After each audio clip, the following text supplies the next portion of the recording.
Assalamualaikum warahmatullahi wabarakatuh. Waalaikumsalam warahmatullahi wabarakatuh. Al-Fatihah ila ruhi Sayyidina Habibina Syafi'ina Rasulillah Sayyidina Muhammad ibn Abdullah sallallahu alaihi wa ala alihi wa sahbihi wa azwajihi wa dhurriyatihi Allah yu'ali darajatihim bil jannah wa yanfa'una bi asrarihim wa anwarihim wa ulumihim wa fahatihim wa barakatihim fid dini wa dunya wal akhirah wa ja'aluna min hisbihim ويرزقنا محبتهم ويتوفانا على ملتهم ويحشرنا في زمرتهم بالعافية والسلامة لهم الفاتحة أعوذ بالله من الشيطان الرجيم بسم الله الرحمن الرحيم الحمد لله رب العالمين الرحمن الرحيم مالك يوم الدين إياك نعبد وإياك نستعين اهدنا الصراط المستقيم صراط الذين أنعمت عليهم غير المغضوب عليهم ولا الضالين آمين بسم الله الرحمن الرحيم نويت التعلم والتعليم والتذكر والتذكير والنفع والانتفاع والإفادة والاستفادة والحث على التمسك بكتاب الله وسنة رسول الله صلى الله عليه وسلم ودعاء إلى الهدى والدلالة على الخير ابتغاء مرضاته وقربه وثوابه وحسن الخاتمة مع اللطف والعافية وصلاح العاقبة. Bismillahirrahmanirrahim. Alhamdulillah rabbil alamin. Wa bihi nasta'inu ala umurid dunya waddin. Wassalatu wassalamu ala Rasulillah Sayyidina wa habibina wa syafi'ina wa maulana Muhammadin sallallahu alaihi wa ala alihi wa sahbihi ajma'in. Amma ba'du. Qala musanniful kitab Hadrat Syekh Said bin K. Armiyah rahimahullah wa ghafara lahu wa liwalidayhi nafa'ana bihi fid darain. Allahumma aftah qulubana futuhal arifin wa bihidmatika wansur alaina birahmatika ya arhamar rahimin. Ila anqal awal wajibin 'alal insani ma'rifatul ilahi bisiqani. Adapun permulaan perkara yang harus dilakukan oleh orang yang berakal, baik laki-laki maupun perempuan, dan telah baligh adalah mengenal Tuhannya dengan yakin. Pertama, kewajibannya setiap orang Islam, kewajibannya setiap manusia yang telah dewasa, laki-laki maupun perempuan, itu mengenal kepada Allah. Ini kewajiban pertama semua manusia. Jadi kalau ada orang yang sampai nggak kenal Allah, wah ini kebangetan. Gimana nggak kebangetan? Lewong dalilnya di depan mata gede banget kok sampai nggak kenal. Ini maksudnya yang dikerjain apa gitu loh. Langit bumi segede gini di depan mata kita tiap hari nggak pernah geser, kok sampai ada orang nggak kenal kepada Allah. Oh, ini bahaya. Udah biarin, jangan awe-awe.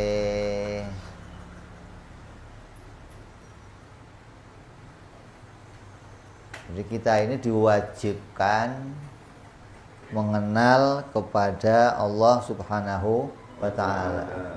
Ini pendapat yang muktamad, pendapat yang ulama semuanya sepakat bahwa tiap orang Islam itu wajib mengenal kepada Allah. Adapun wajibnya nanti dimasukkan ke dalam wajib usul atau wajib furu' itu perbedaan ulama. Tapi kita berpegang pada tiap orang Islam itu wajib kenal Allah. Kalau sampai kita nggak kenal Allah, maka sebagian ulama mengatakan kita ini berdosa, sebagian ulama mengatakan kita ini belum terhitung orang yang bersyahadat. Syahadatnya belum jadi syahadat yang benar maksudnya. Jadi ada kita ini pernah bersyahadat sebelum kita ini dilahirkan. Di Quran dikatakan Allah pernah bertanya kepada kita sebelum kita dilahirkan ke dunia. Alastu birabbikum qalu bala syahidna. Bukankah saya ini Tuhan kalian? Ini para arwah. Waktu di alam arwah ditanya. Maka semua arwah menjawab, ya, engkau Tuhan kami ya Allah, dan kami bersaksi, kami menyaksikan bahwa engkau betul-betul Tuhan. Itu kenalnya pakai apa itu? Itu kenalnya Allah nggak pakai alat. Kita bersaksi langsung di hadapan Allah, nggak pakai alat apa-apa. Jadi nggak perlu ilmu, nggak perlu belajar, nggak perlu, langsung ketemu kepada Allah. Nah, setelah kita di dunia, maka kita diminta kembali untuk bersyahadat kepada Allah.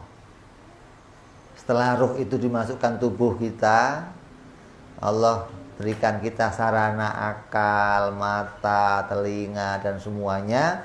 Maka semua ini diminta kita untuk kembali bersyahadat kepada Allah. Nah, orang yang bisa mengucapkan syahadat, maka dia jadi orang Islam. Tapi hanya jadi orang Islam di dunia. Kalau ingin jadi orang Islam yang kembali lagi ke akhirat, maka syahadatnya harus seperti syahadat di akhirat. Yang syahadatnya itu betul-betul mengakui Allah sebagai Tuhan. Bukan syahadatnya hanya terucap di dalam mulut, bukan. Kita bukan disuruh nulis syahadat, bukan. Bukan disuruh mengucapkan syahadat doang, bukan. Tapi disuruh sampai kepada mempraktekkan makna dua kalimat syahadat. Syahadat itu bukan jadi ucapan kita, tapi jadi mode hidup kita. Kamu kalau punya HP ada modenya nggak, Beb? Ada mode hening ya, ada mode pesawat, mode rapat, mode amburadul ada. Hah? Nah, ini kita ini kalau sudah mengucapkan dua kalimat syahadat, mode kita disuruh ganti mode hambanya Allah. Maka orang yang bisa praktek ini, maka syahadatnya dari dunia sampai ke akhirat nanti. Tapi kalau syahadatnya hanya rupanya berupa ucapan saja tanpa ilmu, maka ini kata sebagian ulama syahadatnya nggak nyampe ke akhirat, hanya bermanfaat di dunia. Maka kita dipentingkan suruh mengenal Allah dengan yakin. Kenal Allah dengan yakin. Bersaksi pakai hati itu berbeda dengan bersaksi pakai mata. Kalau bersaksi pakai mata itu harus hadap-hadapan. Kamu harus lihat barangnya. Itu namanya bersaksi pakai mata. Tapi kalau bersaksi pakai hati, itu bukan harus hadap-hadapan. Di mana saja kamu bisa menyaksikan Allah. Dengan alat apa saja kamu bisa menyaksikan Allah. Kan seringkali kamu lihat sesuatu, subhanallah. Padahal yang dilihat sesuatu bukan Allah, tapi bunyinya hati, subhanallah. Kenapa? Berarti kamu sedang bersaksi, menyaksikan Allah dengan melihat barang-barang ini. Itu bersaksi namanya. Ketika hati kamu bisa mengatakan, Masya Allah. Padahal kamu nggak ngelihat Allah, tapi hati kamu bisa menyaksikan keberadaan Allah. Ini yang dituntut, kesaksian yang seperti itu kepada Allah. Nah, kalau kesaksian yang seperti ini bisa menjadi mode hidup kita, tiap waktu hidup kita bisa, saya ngaku ya Allah, saya hamba Engkau Tuhanku, ya Allah, saya ngaku saya hamba Engkau Tuhanku. Terus ini jadi mode hidup kita, maka alamatnya kamu mati bisa husnul khotimah. Karena mode hidup kamu sudah mode hidupnya la ilaha illallah. Kamu sudah tiap apa yang kamu lihat yang muncul hanya kesaksian kepada Allah. Masya Allah. Alhamdulillah. Luar biasa Allah. Asal lihat wajah kamu, astagfirullah. Astagfirullah. Istighfar aja. Itu bersaksi namanya. Saya tetap. Salah saya.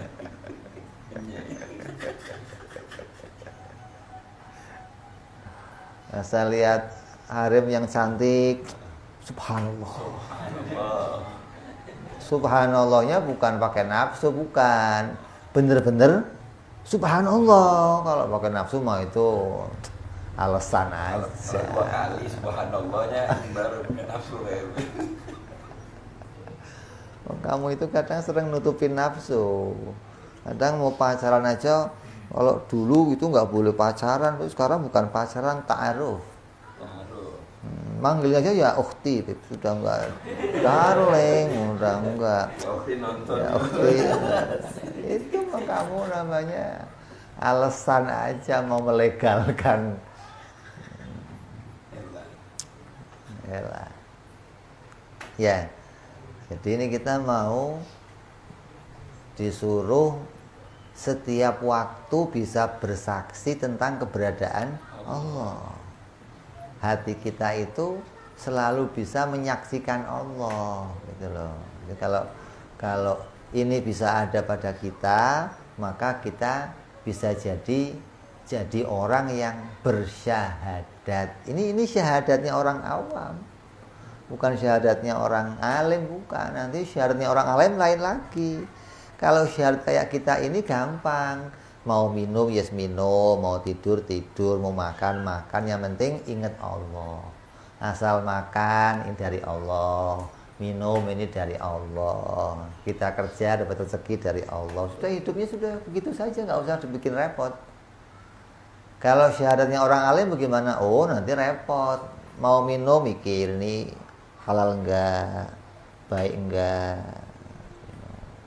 Asal mau pakai baju, milih ini najis enggak, baik enggak. Lama kalau mau ngomong, lama mikir dulu. Kalau kamu kan enggak, ceplas, gampang. Makanya, asal jeplak. Makanya gemuk-gemuk kan hidupnya tenang, Roy.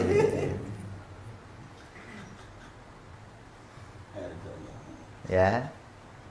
Jadi kalau sampai ada orang kok nggak bisa menyaksikan Allah, itu kebangetan.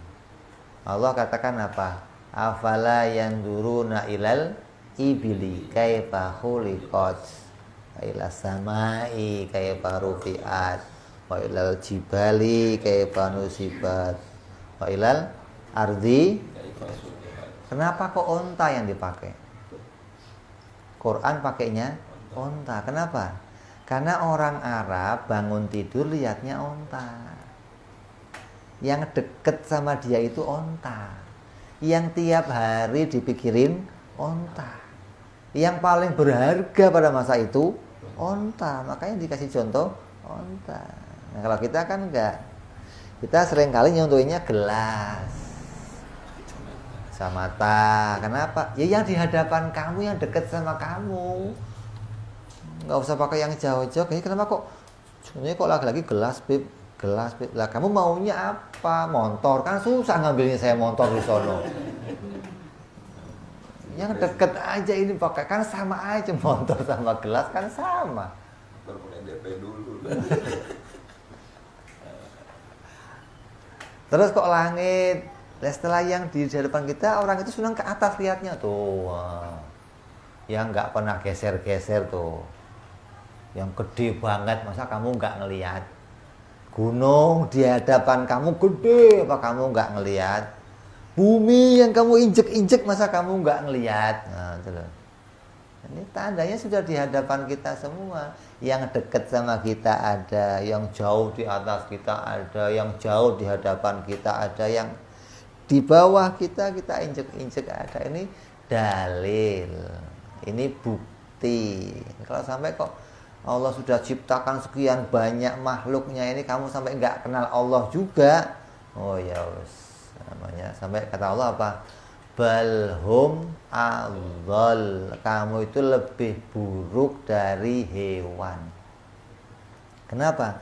Coba Allah kalau menghina hambanya ini, kalau menghina seorang yang kafir, kita diperlakukan, katanya orang yang nggak kenal Allah itu, orang-orang kafir itu oleh Allah diperlakukan seperti orang yang lebih buruk dari hewan. Kenapa? Hewan itu masih nurut sama majikannya. Bodoh. Hewan ada yang pinter? Nggak ada. Tapi masih nurut sama majikan. Sapi asal diseblek ke sawah nurut. Kuda asal diseblek nurut. Gajah yang gede begitu nurut. Lah kamu punya akal, dikasih sarana, diperintah Allah nggak nurut. Kamu ini mah hewan, ini masih baik hewan, tau nggak? Penghinaannya sampai segitu. Jadi orang yang sampai nggak kenal Allah, nggak nurut sama Allah, nggak mau ikut perintahnya Allah, itu dihina oleh Allah, lebih rendah hidupnya dari hewan. Sama saja udah jelek. Ente kayak monyet udah jelek. Ini lebih jelek dari monyet. Aduh, itu monyet udah jelek. Ini kamu lebih jelek dari. Kenapa? Ada nggak itu orang yang suka lari dagangan apa? Itu topeng monyet, ada nggak? Topeng monyet ada. Monyetnya nurut. Disuruh naik sepeda nurut. Suruh jalan nurut. Pakai topi nurut. Punya otak. Monyetnya punya otak. Pinter apa, bisa sekolah monyetnya? Hah? Enggak. Tapi nurut. Nah, kamu punya otak. Kamu dikasih fasilitas semuanya, masih nggak nurut. Terus kamu itu lebih jelek dari hewan. Ini gambarannya nih, Allah kalau menghina orang kafir begitu.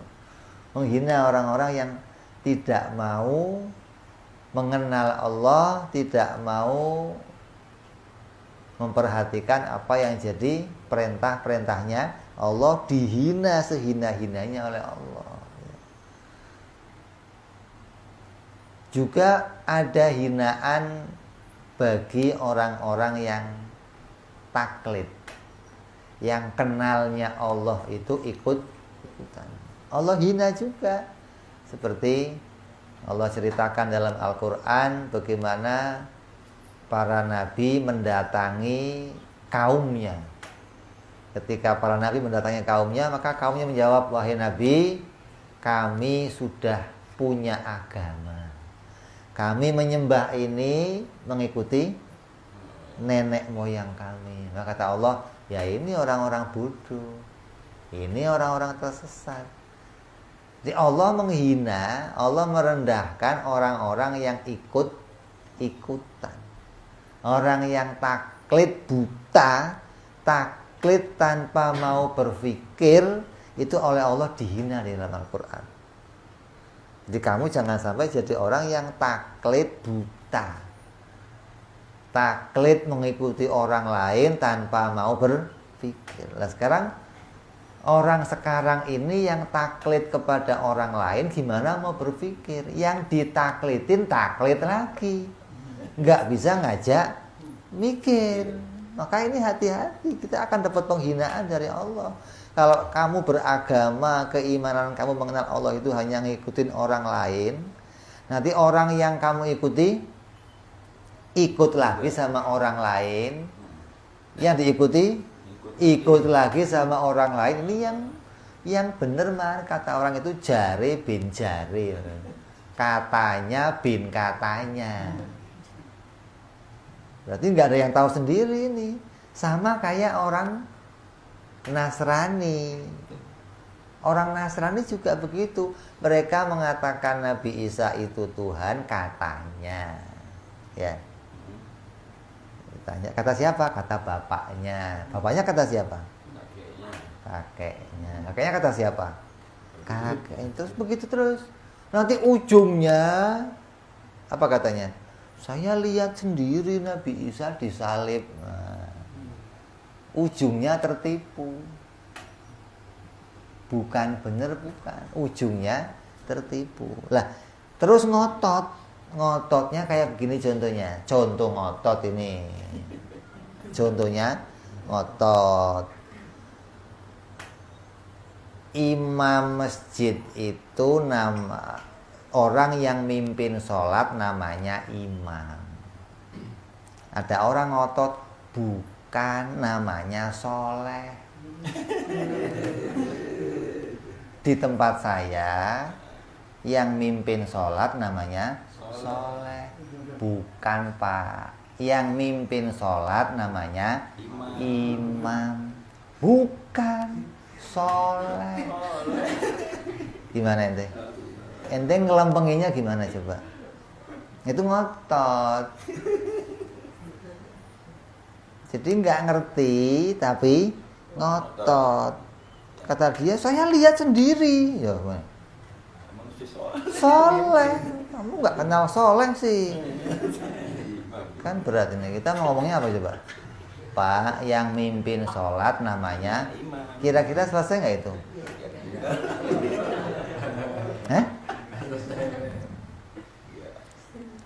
Jadi kamu kalau ketemu sama orang yang begitu, ya nggak bisa kamu lanjutkan, nggak bisa. Udah diajak ngopi aja, sudah ngopi lah gitu. Ngomongin imam habis soleh Udah kita ganti topik yang lain. Karena nggak akan ketemu, makanya kamu disuruh punya ilmu. Biar kalau kamu ngomong jangan cuman modal ngotot, tapi modalnya ilmu. Kamu bisa menjawab dengan benar, menjawab pakai tuntunan dalil. Nah, dengan kamu punya ilmu, nanti kamu bisa nyampein ke anak kamu, ke keluarga kamu, hingga keturunan kamu imannya kepada Allah pakai ilmu. Bukan imannya kepada Allah. Pokoknya kata bapak saya begitu, kan repot. Kalau bapaknya ngaji, bapaknya nggak ngaji gimana coba? Ini gitu ya. Jadi di sini dikatakan pertama kewajiban kita itu kenal kepada Allah. Lah kenalnya harus pakai dalil. Kenal dengan cara yakin. Yakin itu harus pakai dalil. Kalau kamu nggak pakai dalil, yakinnya itu bukan yakin beneran kata ulama. Kalau kamu yakin tapi nggak pakai dalil, itu keyakinan kamu bisa copot gitu loh. Kalau yakinnya pakai dalil, itu nggak bisa copot. Tapi kalau yakinnya katanya orang, itu masih bisa copot. Yakin, kamu pegang kuat-kuat. Seperti yakinnya orang Kristen, yakinnya orang Yahudi, yakinnya orang kafir. Itu yakin dengan ajaran mereka. Nanti ketika diberi dalil yang bisa diterima akalnya, apa yang diyakini luntur. Oh, berarti salah dong ini. Memang salah. Ditinggalkan, pindah ke yang lainnya. Ini yakin yang nggak pakai dalil gitu loh. Jadi kamu diminta yakin, yang yakinnya pakai dalil biar apa? Nggak bisa copot lagi. Yakinnya itu nyantel, nggak copot lagi sampai mati. Ini yang kita harapkan. Jadi orang yang yakinnya nggak pakai dalil gimana, Beb? Imannya sah nggak? Sah kata ulama, sah kata sebagian ulama, tapi imannya rawan copot. Gitu loh. Rawan copot itu bagaimana? Kalau pas datang keraguan-raguan, datang kebimbangan, datang kegelisahan, ini membahayakan. Jadi orang yang imannya kepada Allah itu nggak pakai dalil, berarti imannya pakai pendapatnya orang lain, ya kan? Baik itu orang lain, itu orang tuanya atau gurunya, pendapat itu bukan pendapatnya sendiri. Itu sama aja begini. Kamu disuruh masuk hutan, bapak kamu ngomong, nak, ini setelah kamu melewati hutan ini, kamu akan menjumpai satu tempat yang indah. Pokoknya apa yang kamu inginkan di sana ada semuanya. Tapi kamu harus lewat hutan. Nah, untuk lewat hutan ini akan bertemu bahaya yang banyak. Dan semua itu harus kamu lewati, rintangan yang macam-macam sampai ketemu selesainya kamu keluar hutan itu. Oke Pak, siap Pak. Nih saya modalin pentungan hansip.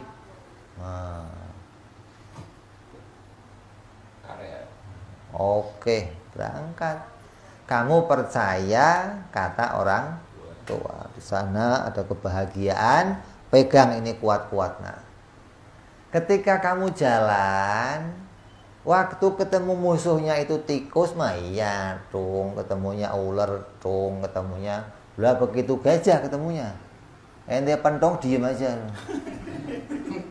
Nah, ente dilipet ngek, gitu. Nah, di pentong diem aja. Ini pentungan nggak kepake, kira-kira masih dipegang terus nggak? Buang. Kamu akan cari yang lain untuk bisa mengalahkan, gitu loh. Jadi kalau selagi kamu nggak ketemu musuh yang berat-berat, pentungan itu masih aman, gitu loh. Tapi begitu kamu ketemu musuh yang berat, yang terus akal kamu jadi gerak, apa iya ya? Lah ini yang membahayakan ini.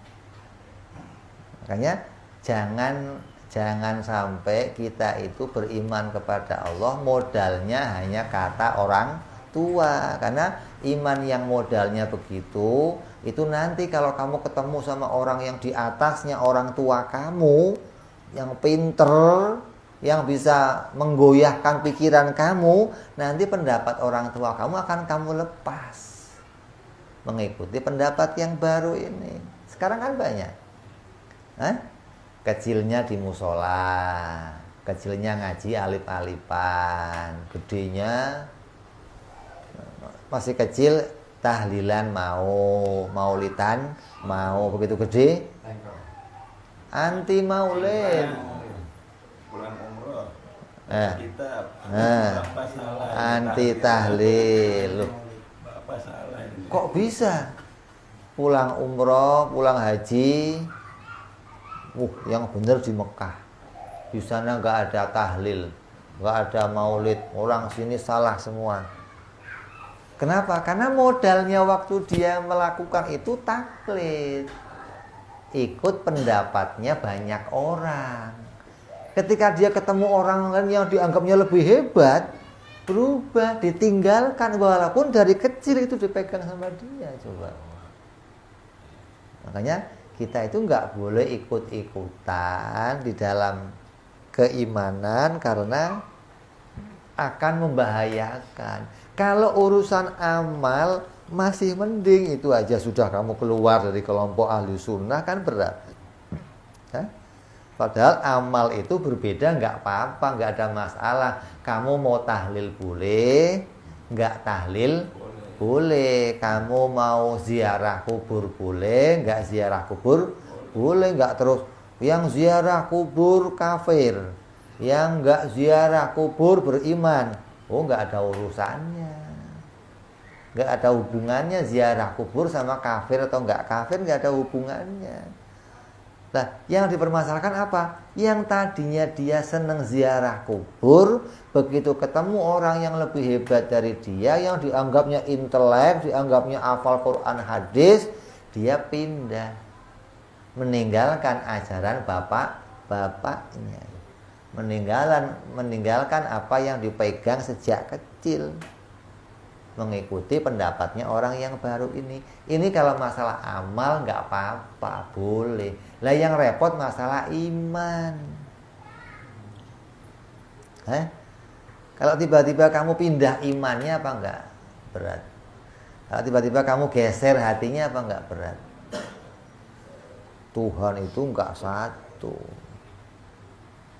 Kalau satu gimana? Bikin alam susah. Repot. Tukang aja satu sendirian susah bikin rumah. Butuh bantuan. Jadi berapa Tuhan? Tuhan itu satu, tapi tiga. Tiga, tapi satu.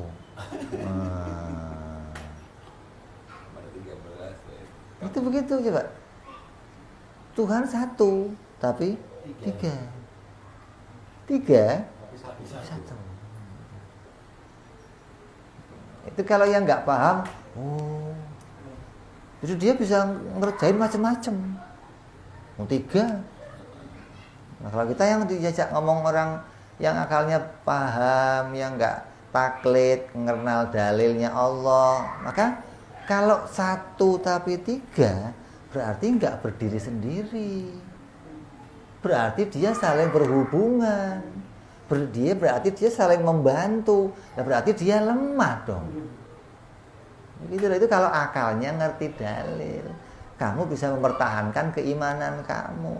Ketika dikatakan Tuhan itu satu tapi tiga. Tiga tapi satu. Tuhan bukan oknum. Tuhan bukan nauk, bukan jenis tertentu. Kalau begitu Tuhan satu tapi tiga, maka kalau satu ini nggak bisa ngerjain apa-apa. Satu buat ngangkat ini nggak bisa, harus tiga baru bisa. Oh, berarti saling membantu. Kerjasama. Tanya lagi, lah tiga itu muncul bareng atau ada satu dulu, muncul lagi yang lainnya, muncul lagi. Bareng apa satu-satu? Oh, bareng. Lah kok tiga nggak lima? Nggak tujuh gitu. Kok senangnya yang ganjil-ganjil tiga gitu. Oh, munculnya satu-satu. Satu dulu muncul. Lah yang ini yang munculin siapa? Ini siapa yang munculin? Ini kamu dibutuhkan, dituntut untuk menjawab ini. Biar apa? Hati kamu kokoh dalam mengimani Allah. Bahwa Allah itu betul-betul Tuhan.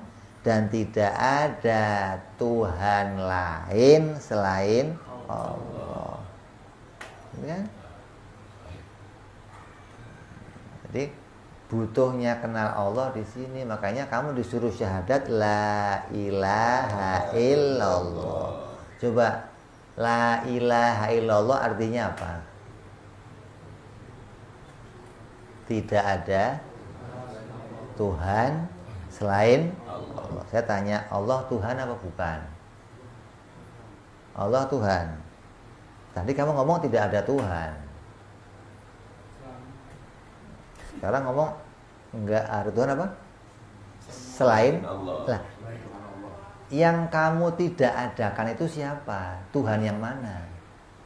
Ada enggak Tuhan lain? Enggak ada. Kok kamu enggak adakan? Tuhan lain enggak ada. Yang ada Allah. Lah Tuhan lain itu ada enggak barangnya? Ada enggak? Enggak ada. Nah, terus yang ditiadakan siapa? Tidak ada mobil. Mobilnya ada enggak? Jadi tidak ada motor. Motornya ada enggak? Enggak ada. Tidak ada rumah. Rumahnya ada enggak? Kamu enggak paham-paham. Kalau fulus paham? Nggak ada fulus. Berarti fulusnya ada nggak? Enggak ada. Nggak ada. Berarti kalau nggak ada Tuhan, Tuhannya ada nggak? Enggak ada. Nggak ada. Kecuali Kecuali Allah ada Tuhan. Jadi yang kamu katakan tidak ada itu Tuhan yang mana? Yang selain selain Allah. ada nggak? Ada nggak yang selain Allah? Enggak. Lah kok ditiadakan? Nah ngapain barang nggak ada kok tidak ada kan? Kan barangnya sudah nggak ada. Lah ngapain ditiadakan lagi? Oh barang sudah nggak ada.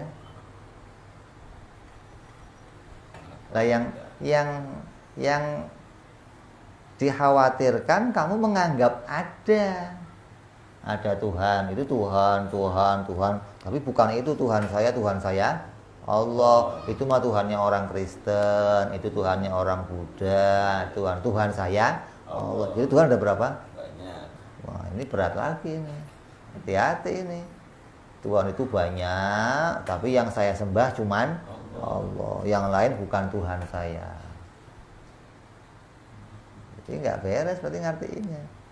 Terus ngertiinnya harus bagaimana? Harus ngertiinnya tidak mungkin ada Tuhan lain selain Allah. Jadi yang kita tiadakan itu kemungkinan adanya Tuhan lain. Bukan nyatanya Tuhan lain, bukan, nggak ada. Nyatanya Tuhan selain Allah nggak ada. Jadi yang mau kita tiadakan apa itu? Kemungkinan adanya. Jadi maksudnya artinya bagaimana?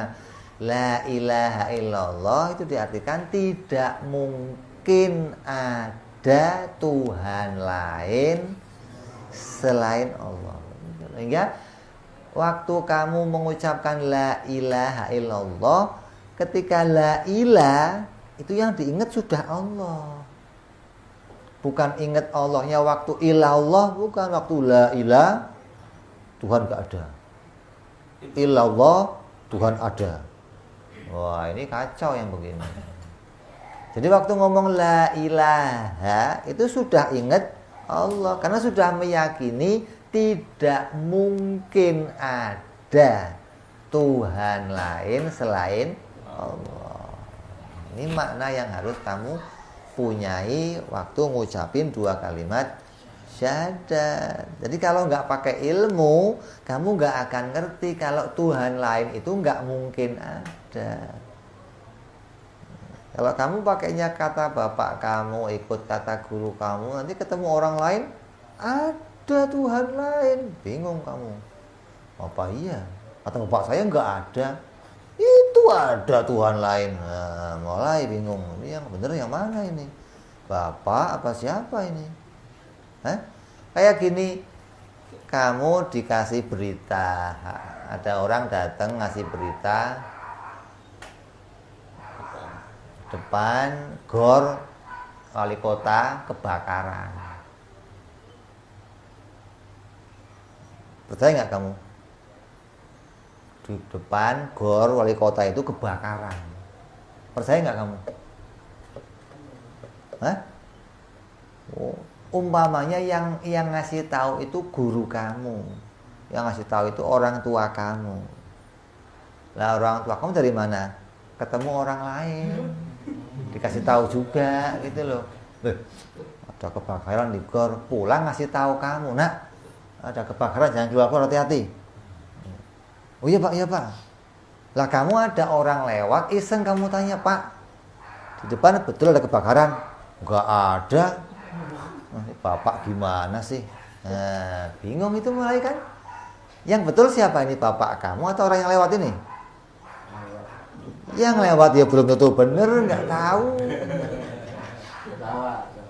Bapak kamu yang belum tentu bener, wong dia katanya lagi yang lain. Jadi iman nggak boleh begitu loh. Iman harus kamu membenarkan, maka membenarkan harus pakainya ilmu. Kalau nggak pakai ilmu nggak bisa. Contohnya membenarkan begini. Kamu bangun tidur, Kamu nggak dengar hujan, nggak dengar suara petir, nggak dengar suara rintikan hujan, bangun tidur, kamu keluar semuanya basah. Genteng basah, rumah basah, pohon basah, semua jalan-jalan basah. Kamu perlu nanya nggak tadi hujan ya? Perlu nanya nggak? Hei, kamu perlu nanya nggak?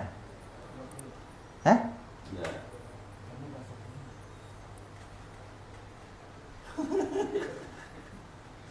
Kamu saya tanya, kamu kalau bangun tidur lihat hujan, biasanya kamu nanya nggak? Nanya?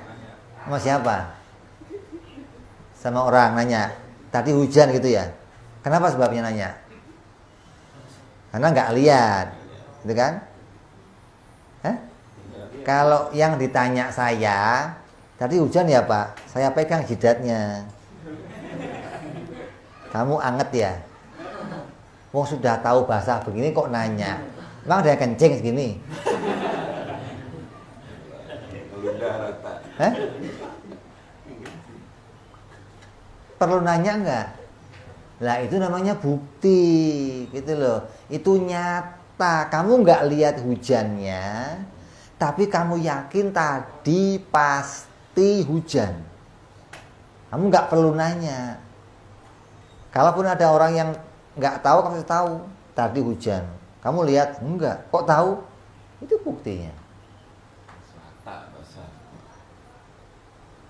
Itu nyata namanya. Walaupun kamu nggak ngelihat sendiri, tapi itu bukti, gitu loh. Apa itu? Basah. Basah dan air ini nggak bisa dipisahkan. Maka itu bukti yang nyata namanya. Atau kamu lihat ada rumah hangus, gosong dari atas, gosong semua, kerangka tinggal kerangka. Perlu nanya, tadi kebakaran ya? Hah? Yang ditanya yang punya. Pak,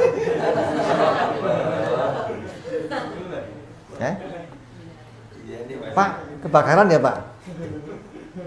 Betul deh, yang selamat cuma samurai doang. Yang selamat, saya bisa nyelamatin. Aja. Kenapa nggak perlu nanya? Jelas. Lah, gitu loh. Itu namanya iman, gitu loh. Kamu namanya nyata menyaksikan kalau ini betul-betul kebakaran. Walaupun kamu nggak lihat apinya, kamu nggak melihat Allah bikin langit, kamu nggak lihat Allah bikin bumi, kamu nggak lihat Allah bikin apa saja, tapi kamu yakin ini pasti ada yang bikin. Nah, kamu nggak ngelihat padahal. Itu bersaksi namanya. Yang bikin siapa? Yang bikin pasti Allah. Lah ini yang berat. Kalau cuman berhenti menyaksikan ini dibikin, mungkin semua menyaksikan. Kamu tanya orang Amerika, kamu tanya orang Cina, kamu tanya orang Afrika, langit bumi itu dibikin nggak? Dibikin. Walaupun mereka sama, nggak pernah lihat bikinnya. Tapi mereka bisa mengakui semua, ini pasti dibikin. Itu namanya akalnya berjalan. Nggak usah pakai katanya, nggak usah. Gitu loh. Masa mau kenal Tuhan pakai katanya? Ente ini aneh. Kalau ada orang nanya, Tuhan itu ada nggak? Itu sama saja ngomong, saya ini Tuhan apa makhluk? Hah? Ada orang begitu nanya kira-kira Tuhan itu ada apa enggak gitu loh. Itu kalau ada yang nanya begitu, itu sama aja dia nanya, saya ini makhluk apa Tuhan? Nah kalau dia itu bukan Tuhan, berarti dia makhluk. Kalau dia makhluk, lah masa nanya saya makhluk atau bukan, kan aneh. Ada makhluk bingung dirinya makhluk. Ini mestinya rumahnya digrogol yang begini nih. bawa ke grogol, di kerangkeng.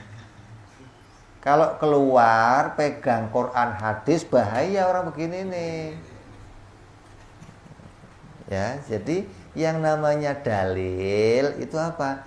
Dalil yang nyata itu dalil yang sampai pada menunjukkan kita pada kebenaran yang tingkat kebenarannya itu 100%. Nah, itu baru namanya dalil. Itu yang diminta di sini. Kamu harus kenal Allah dengan yakin. Yakin itu dalil yang 100%, yang nggak mungkin salah. Nggak mungkin ada dalil lain selain itu, nggak ada. Ini dalil yang sampai 100%. Ada nggak dalil yang nggak sampai 100%? Ada. Namanya dhon. Namanya menyangka. Contohnya menyangka begini. Kamu mau ke rumah saya. Sampai depan rumah saya, kamu bingung. Habib ada apa enggak? Itu masih 50-50. Bisa ada, bisa enggak ada. Terus kamu lihat, oh itu ada sendalnya Habib. Pasti ada Habibnya. Kamu yakin memastikan saya ada hanya melihat sendal. Itu kira-kira sendal itu bukti yang 100% benar apa enggak? Kenapa enggak? Kenapa enggak? Sandal itu terpisah dari Habib. Nah, karena sandal itu bukan sesuatu yang selalu bersama saya. Kalau tadi air dengan basah itu nggak bisa dipisahkan. Api dengan hangus nggak bisa dipisahkan. Maka bisa dijadikan dalil yang sampai 100%. Tapi kalau saya dengan sendal itu bisa pisah. Oh ada mobilnya, mobil dengan saya bisa pisah. Oh ada motornya, motor dengan saya bisa. Bisa saja sayanya keluar dijemput orang lain. Bisa saja saya keluar pakai sepatu, sendalnya ditinggal. Mau ketemu Pak Wali Kota kan rapian dikit gitu, maksudnya pakai sepatu. Ya. Berarti dalil yang demikian sendal itu namanya dalil yang disebut menduga. Dugaan kuat. Gitu loh. Dugaan kuat itu yang tadinya 50-50 antara ada atau enggak, dugaannya bisa ada, bisa enggak, menguat menjadi ada hanya karena melihat sendal. Nah, kalau ditanya, kalau sendalnya enggak ada gimana? Pas sampai depan rumah saya 50-50 ada atau enggak, dilihat sendalnya enggak ada gimana? Turun, oh enggak ada pasti. Disimpulkan gara-gara enggak melihat sendal. Turun kesimpulannya menjadi enggak ada. Gara-gara lihat sendal naik. Ini naik yang enggak benar, di tengah-tengah yang enggak benar, turun apalagi gitu loh. Lah, kenal Allah jangan begitu. Tanya, Tuhan ada enggak? Ada. Buktinya apa? Langit bumi ada. Kalau enggak ada langit bumi gimana? Ya enggak ada Tuhannya. Apa namanya itu? Dzon. Berarti kamu enggak punya dalil. Ini belum jadi dalil yang kuat berarti. Masih jadi sendal tadi. Kalau sendalnya ada, Habibnya ada. Kalau sendalnya enggak ada, Habibnya enggak ada. Kan berat. Oh Allah itu ada, buktinya langit bumi. Kalau langit bumi enggak ada, ya Tuhan juga enggak ada. Loh kok bisa hubungannya begitu, bagaimana? Ini loh. Nah terus kalau memang langit bumi enggak ada, Tuhan enggak ada, yang bikin langit bumi ini siapa? Ya Tuhan itu kan pencipta. pencipta. Kalau yang diciptakan nggak ada, penciptanya nggak ada. Bingung dia, masa nggak ada pencipta? Pabrik sama yang dibikin. Kalau yang dibikin nggak ada, pabriknya nggak ada. Anak sama bapak. Kalau anaknya nggak ada, bapaknya nggak ada. Ini ya begini nggak bisa jadi dalil. Kamu nggak boleh mendalili Tuhan dengan dalil yang seperti itu. Itu bukan dalil yang yakin, gitu loh. Yang diminta di sini dalil yang yakin. Yang bagaimana yakin? Yang kekuatannya sampai 100% pada kebenaran, itu yakin. Yang bagaimana sih? Yang pakai dalil namanya dalil lazim. Dalil yang gak pernah terpisah dari dirinya sesuatu. Dengan dalil itu kamu bisa membuktikan dengan 100%. Berarti membuktikan Allah itu Tuhan. Membuktikan langit bumi ini diciptakan. Kalau langit buminya nggak ada gimana? Ya pencipta tetap ada. Pencipta itu harus selalu ada, namanya pencipta. Nggak mungkin pencipta itu hilang, nggak mungkin. Kalau ciptaannya boleh ada, boleh nggak ada. Tapi kalau penciptanya nggak boleh nggak ada, harus selalu ada. Itu namanya pencipta. Jadi kalau langit bumi ini nggak ada, Tuhan ada nggak? Ada. Itu namanya kamu punya bukti yang kuat bahwa Tuhan itu Dia pencipta, yang keadaannya bukan seperti keadaan yang diciptakan, yang pernah ada, pernah juga dulunya nggak ada terus jadi ada. Ini nggak boleh, harus pakai dalil yang menunjukkan bahwa Dia betul-betul pasti ada.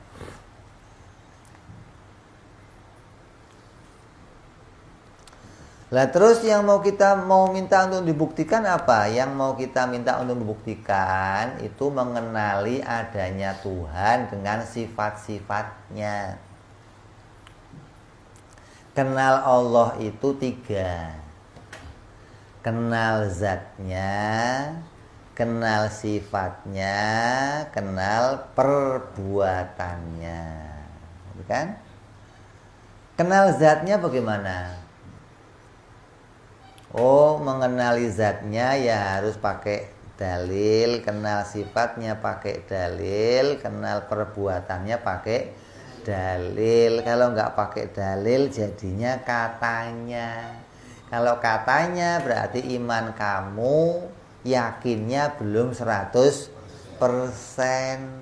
Kalau iman yang yakinnya belum 100%, maka bisa saja copot.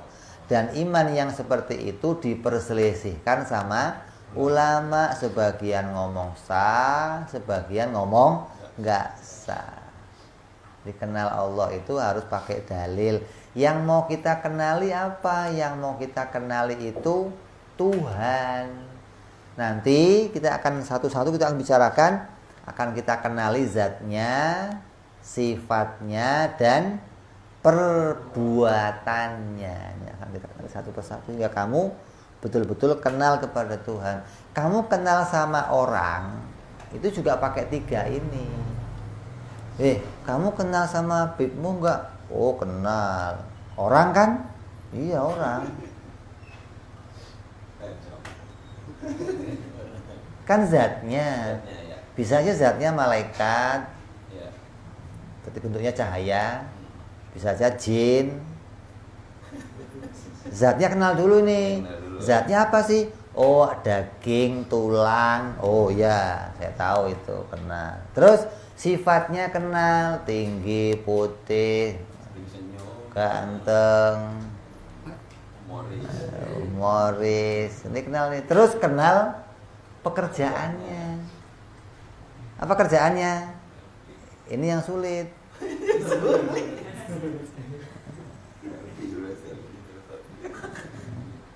Lah kalau umpama bertanya, kamu kenal Bibmu enggak? Tahu saya. Yang kerja di sini ya. Tahu, ini cuma kerjanya. Enggak kenal orangnya, enggak kenal sifatnya. Berarti kamu belum kenal. Atau tahu cuma orangnya. Oh, saya tahu orangnya, tapi saya enggak tahu kerja di mana dia. Oh, berarti kamu kenalnya orangnya. Nah, kenal Allah enggak boleh salah satunya, enggak boleh, harus tiga-tiganya nih. Kenal zatnya, ya kenal sifatnya, ya kenal perbuatannya. Dan nanti kita akan dituntun satu persatu. Apa itu yang bisa kita kenali dari zatnya Allah? Apa itu yang mau kita kenali sifatnya Allah, perbuatannya Allah, bagaimana mau kita kenali? Nah, sekarang kita mau bicara dulu, Tuhan itu apa? Untuk kenal Tuhan, kamu harus tahu dulu Tuhan itu apa. Kalau kamu nggak tahu Tuhan itu apa, kamu nggak bisa kenal Tuhan. Bagaimana kamu mau tahu Tuhan tapi nggak kenal Tuhan itu apa? Apa Tuhan?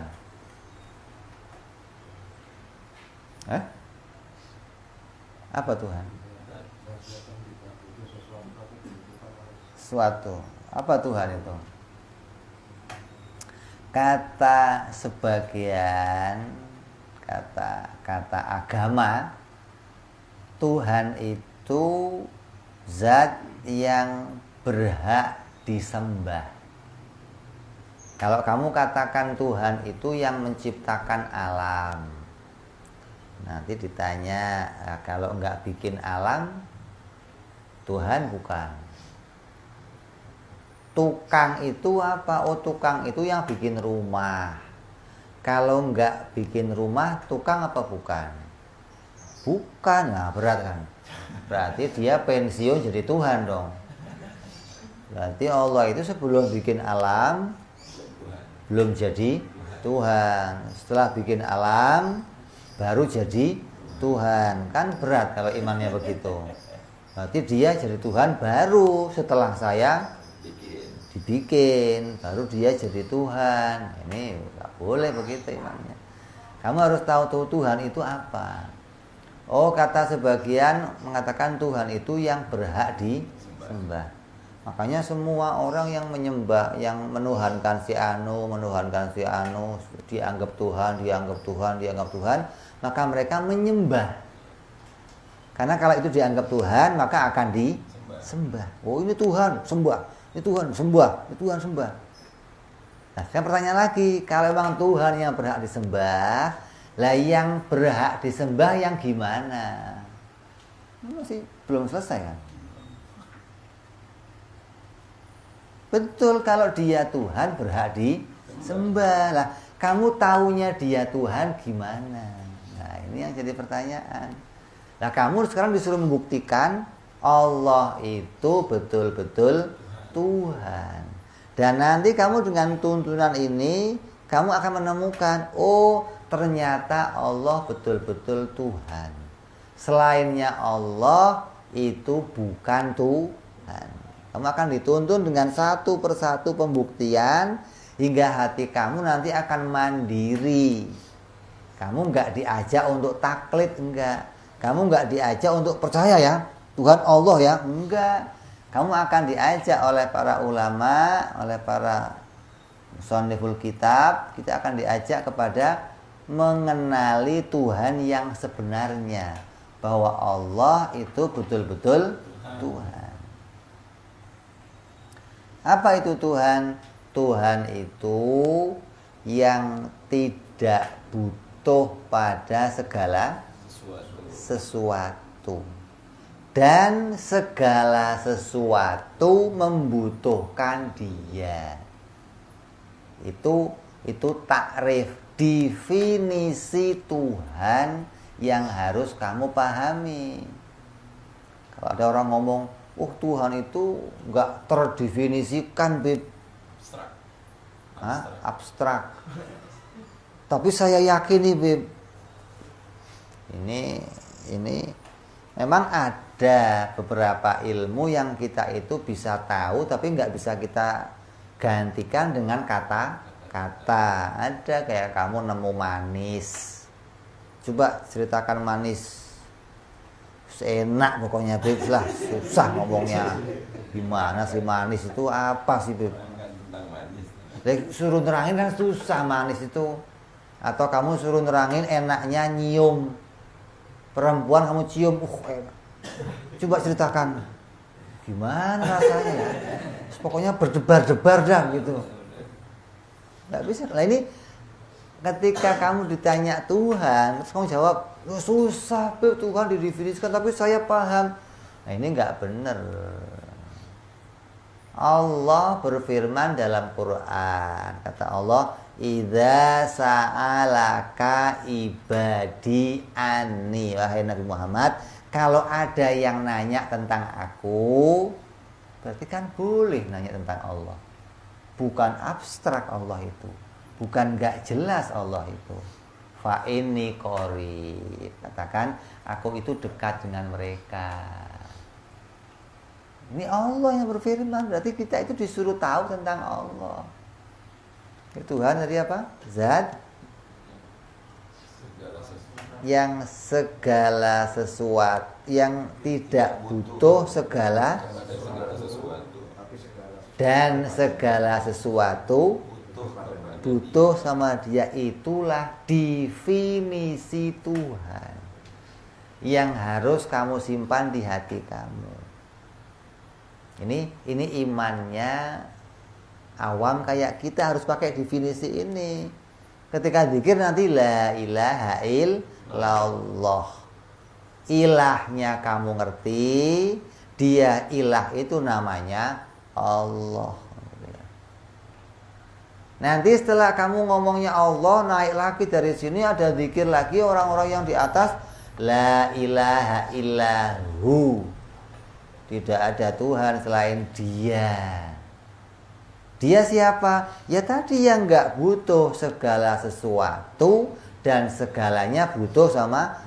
Kalau nggak terdefinisikan, ya susah. Masa Tuhan nggak terdefinisikan? Yang apa yang mau kamu ketahui? Yang mau kamu imani apa? Nanti berarti yang mau imani Tuhan benar semua dong.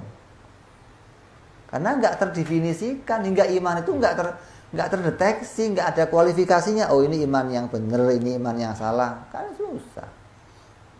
Ada lagi nanti naik lagi la ilaha illa anta. Naik lagi nih. Anta siapa? Ya dia juga yang nggak butuh segala sesuatu dan segala sesuatu butuh kepada dia. Dengan pengertian ini, kamu bisa menolak semua yang dianggap Tuhan oleh semua orang kafir. Coba, contohkan satu Tuhan yang mereka akui sebagai Tuhan. Siapa contohnya? Yang dianggap Tuhan siapa? Lata, Uzza. Ini dianggap Tuhan sama orang Arab. Kalau pakai pengertian Tuhan yang tadi kita takrif, kita definisikan, yang nggak butuh segala sesuatu dan segalanya butuh kepada dia, Lata Uzza masih butuh nggak? Butuh apa? Butuh dipahat. Butuh dipahat, butuh dibikin. Masa masih punya butuh kita anggap Tuhan? Yang bikin Lata Uzza siapa?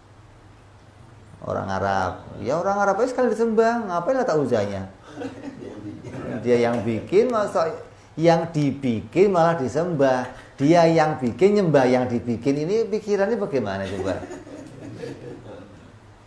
Jadi Tuhannya masih butuh sesuatu, butuh dibikin, butuh dikasih baju, butuh dirawat, Butuh ditaruh dalam Ka'bah. Terus siapa lagi coba?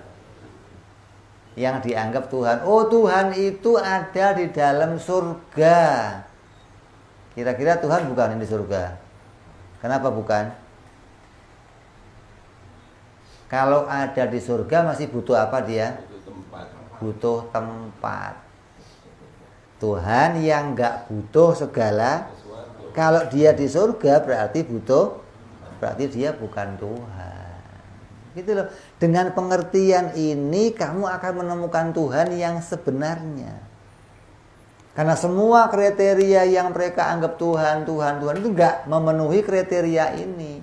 Tidak masuk dalam definisi ini. Semua keluar dari definisi yang dituntunkan sama ulama ini. Bahwa yang disembah itu harus yang enggak butuh segalanya dan segalanya butuh kepada dia. Ada lagi yang nyembah matahari. Matahari Tuhan bukan? Apa buktinya? Dia masih butuh apa? Butuh dimunculkan, butuh disinarkan, butuh dibentuk, butuh diterbitkan, butuh ditenggelamkan. Berarti dia bukan Tuhan. Masih punya kebutuhan sama yang lain dia. Bulan-bulan Tuhan masih punya kebutuhan. Matahari Tuhan masih punya kebutuhan. Oh, Tuhan itu yang duduk di atas kursi di langit. Tuhan bukan kira-kira? Bukan. Kenapa bukan? Butuh sama mebel. Nah, butuh sama tukang mebel. Kan berat ini. Tukang mebelnya jadi presiden. Udah nggak bikin kursi. Kursinya dipakai sendiri. Jadi nggak mungkin jadi Tuhan. Kenapa? Masih butuh dengan sesuatu. Jadi ketika kamu mengerti definisi ini, barulah nanti kita akan dalilkan satu persatu apa yang menunjukkan dia itu tidak butuh segala sesuatu. Oh, karena dia wajib ada, dia wajib kidam, dia wajib bako, dia wajib mukhalafah, dia wajib qiyamuhu binafsih. Maka ini menunjukkan dia nggak butuh segala sesuatu. Lah kenapa kok segalanya butuh kepada dia? Oh, karena dia itu kuasa. Karena dia itu berkehendak.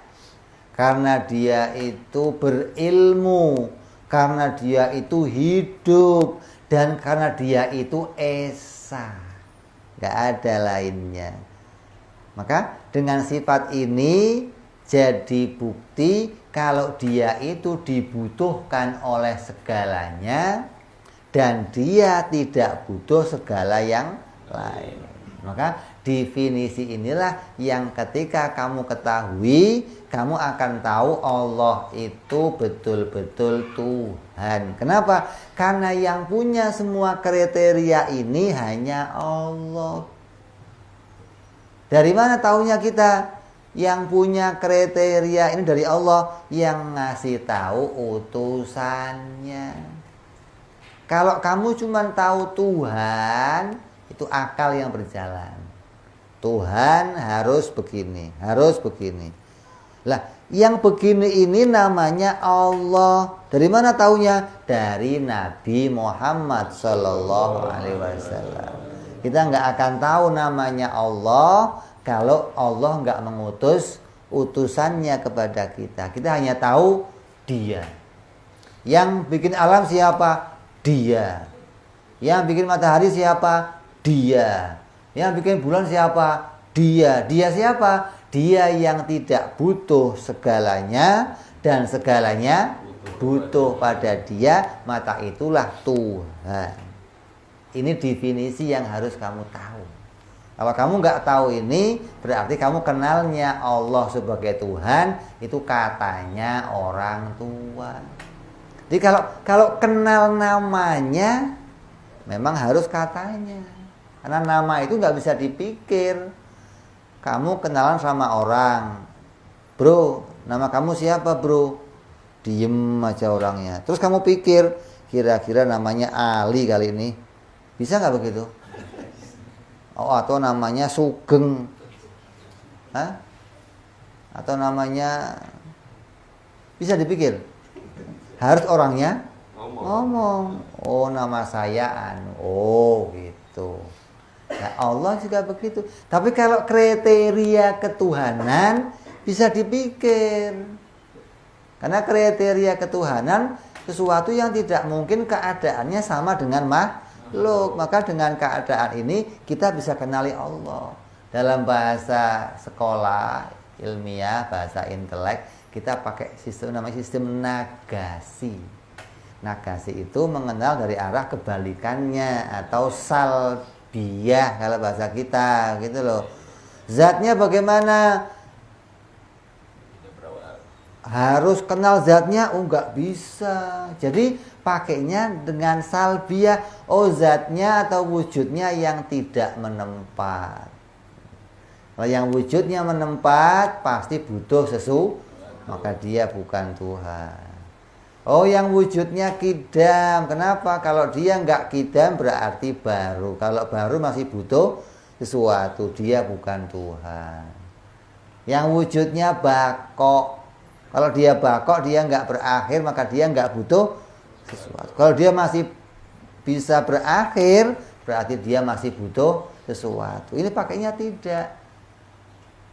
Wujudnya tidak menempat, wujudnya tidak berawal, wujudnya tidak berakhir, wujudnya tidak sama dengan makhluk, wujudnya berdiri sendiri tidak butuh pada yang lain, wujudnya esa, tidak ada lainnya lagi selain dia yang disebut sebagai Tuhan. Maka dengan kalimat menafikan ini kita akan menemukan kesimpulan, oh, ini loh Tuhan yang gak butuh segala sesuatu, gitu loh.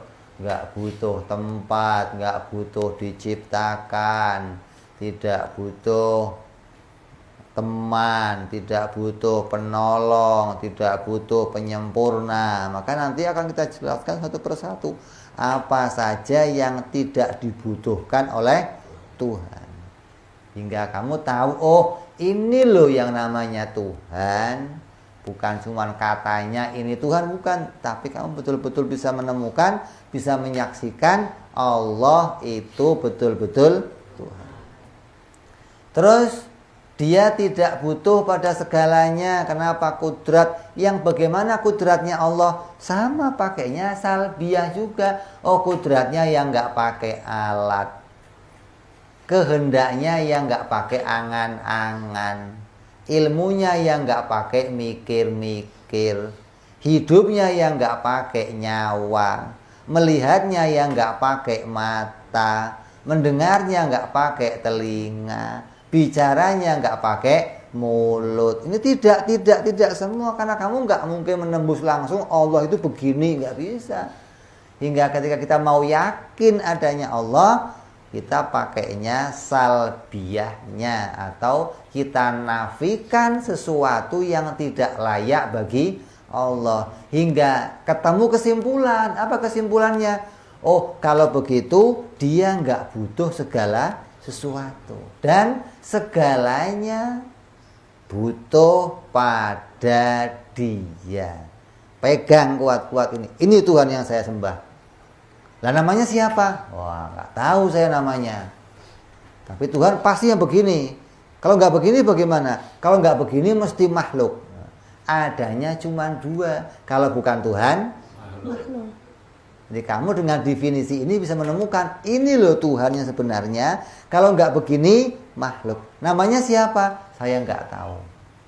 Maka datanglah Nabi Muhammad SAW, para nabi-nabi sejak Nabi Adam alaihissalam itu mengenalkan la ilaha illallah. Makanya Nabi sejak Nabi Adam itu bersambung ke Nabi Muhammad. Jangan dianggap Nabi ini pisah-pisah. Oh, itu Nabi lain lagi, Nabi lain lagi. Masa ada Tuhannya satu, mengirim utusan, misinya beda-beda ada. Lu misinya ke sono ya, ajak orang ke neraka. Lu misinya ke sono, ajak orang ke surga. Lu misinya ke sono. Mana ada begitu? Tuhannya satu. Ngutus utusan untuk kita, makhluknya satu. Maka utusannya satu misi semuanya. Nggak ada khilaf, nggak ada. Nabi Musa itu satu misi dengan Nabi Muhammad. Nabi Isa satu misi dengan semua nabi-nabi, satu misi. Apa? La ilaha illallah, mengenalkan Tuhan itu namanya Allah. Ini loh perintahnya. Dan perintahnya pun bersambung. Kitab suci yang 4 itu pakai jilid 1, jilid 2, jilid 3, jilid 4. Waktu baca jilid 1, khatam tutup, pindah ke jilid 2, nyambung. Oh iya, ini terusannya yang kemarin ini. Bukan lain lagi, ini kita kan ada kitab kok nggak nyambung, bagaimana sih? Nabi yang satu nyambung ke Nabi sebelumnya, begitu. Nggak ada Nabi kok nggak nyambung. Kamu kenal Nabi itu? Tahu, saya nggak tahu. Nabi dari mana? Ya, jadi kalau urusan namanya itu kita dapat dari Nabi. Kalau urusan definisi Tuhan, akal kamu harus nemu. Dari mana? Dari menafikan keadaan-keadaannya makhluk. Hingga kamu menemukan, oh Tuhan itu ya harus yang wajib ada, wajib tidak berawal, wajib tidak berakhir, sampai terkumpullah sifat 20. Maka sifat 20 ini dalil nyata. Yang namanya Tuhan yang bagaimana? Tuhan itu pasti yang punya sifat 20. Ini makanya kita disuruh ngaji sifat 20 agar kamu kenal kepada sifat-sifatnya Allah. Jadi dalil yang nyata, apa sih yang menjadi dalil Allah itu Tuhan? Dalilnya adalah sifat 20, bukan wujudnya alam. Kalau wujudnya alam ini hanya untuk mengatakan dia ada. Dia ada dibuktikan pakai ciptaannya. Kalau dia Tuhan ditunjukkan pakai apa? Sifat-sifat ketuhanan. Ada telepong. Kamu tahu telepong? Tai sapi. Ada bahasa Indonesianya apa sih? Letong.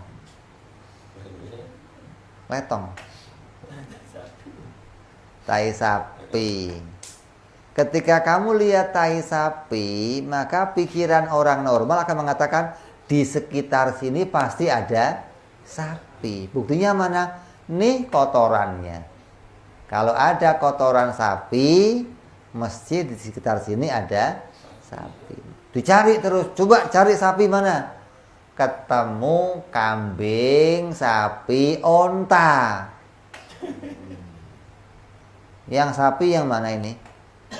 Ini pasti kotoran sapi. Lah yang sapi yang mana? Yang ini? Apa yang itu? Apa yang mana? Yang menunjukkan dia pasti sapi apa? Sifat-sifat sapi, bukan kotorannya lagi. Kalau kotorannya hanya menunjukkan dia ada. Sapi itu ada. Lah taunya dia sapi gimana? Dari sifat-sifatnya. Ini loh, sapi itu yang sifatnya begini, begini, begini. Maka kita tahu dia sapi dari sifat-sifatnya. Jangan, oh sapi itu yang ada belalainya. Oh itu bukan sapi mas, itu sapi model baru itu, pakai belalai segala. Ya, jadi kita nggak akan kenal yang namanya sapi kalau nggak kenal sifat-sifatnya. Jadi dalil yang nyata, dalil yang 100% benar adalah menggunakan sifat-sifatnya. Apa buktinya Allah Tuhan? Karena Allah punya sifat-sifat ketuhanan. Apa buktinya Nabi Muhammad itu utusan Allah? Oh, karena Nabi Muhammad punya sifat-sifat seorang utusan. Hingga saya mengimani Nabi Muhammad utusan Allah. Saya mengimani Allah itu Tuhan dengan dalil sifat-sifat yang ada pada diri mereka. Ini namanya dalil yang 100% menuju kepada kebenaran. Kalau nggak pakai cara ini, kamu nggak akan menemukan Tuhan sampai pada 100% kebenarannya. Mesti antara 3. Kira-kira, prasangka, atau dugaan. Atau yang terakhir, ikut-ikutan. 4 ini tidak boleh ada pada kamu.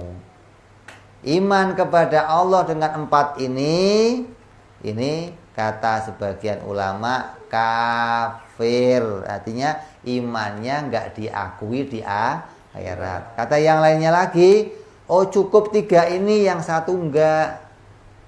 Jadi iman Allah pakai kira-kira, pakai prasangka, pakai dugaan, ini yang resmi kafir.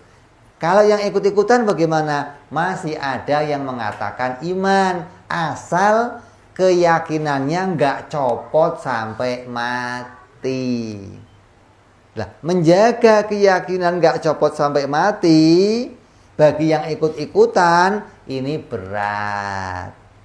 Kenapa? Karena akan banyak rintangan yang dihadapi, hingga kita butuh sesuatu pegangan yang menguatkan hati kita agar iman itu nggak lepas dari diri kita. Makanya butuhnya bukan berita orang lain, tapi butuhnya dalil. Maka disuruh iman dengan yakin, artinya iman pakai dalil. Dan dalilnya harus yang sampai 100% menuju pada kebenaran. Itu namanya dalil akli. Pakai dalil lazim, yaitu kenal sifat-sifat Allah subhanahu wa ta'ala dan sifat-sifat para rasul alaihimus salatu wassalam. Pakai apa kenalnya nanti? Pakai hukum. Apa itu hukum? Kita bicara yang akan datang. Kamu nggak kenal hukum, kamu nggak akan bisa memutuskan sesuatu. Yang bisa memutuskan ini begini, ini begini, ini begini adalah hukum. Kamu harus tahu.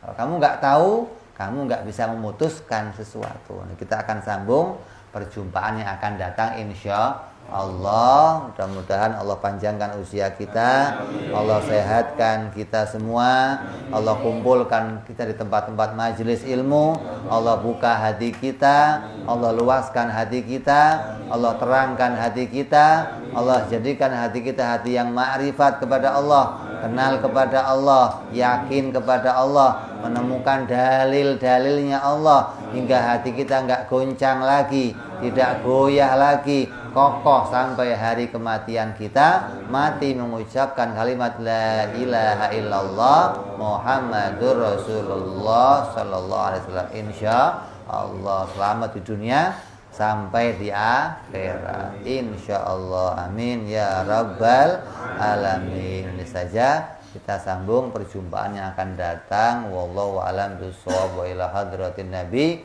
Al-Fatihah. A'udzu billahi minasyaitonir rajim. Bismillahirrahmanirrahim. Alhamdulillahirabbil alamin arrahmanir rahim maliki yaumiddin.